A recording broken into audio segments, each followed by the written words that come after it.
বাচ্চারা কালকে 15ই আগস্ট, কালকে সবাই পতাকা নিয়ে আসবে, কালকে আমরা সবাই পতাকা উত্তোলন করব। ঠিক আছে স্যার।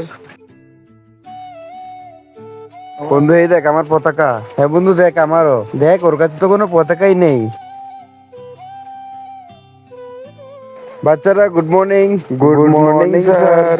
এবার সবাই সবার পতাকাটা বের করো তো। স্যার দেখেন চিকু কোনো পতাকা নিয়ে আসেনি। কি রে চিকু, আমি না কালকে বলে দিলাম তোমাদেরকে পতাকা নিয়ে আসতে? চিকু তুমি দাঁড়িয়ে যাও আর এটা বলো যে পতাকা কেন নিয়ে আসো নাই? স্যার আমার কাছে তো পতাকা কেনার মতো কোনো টাকা ছিল না। কোনো রকম কোনো বাহানা চলবে না, দেখি হাত দেখাও।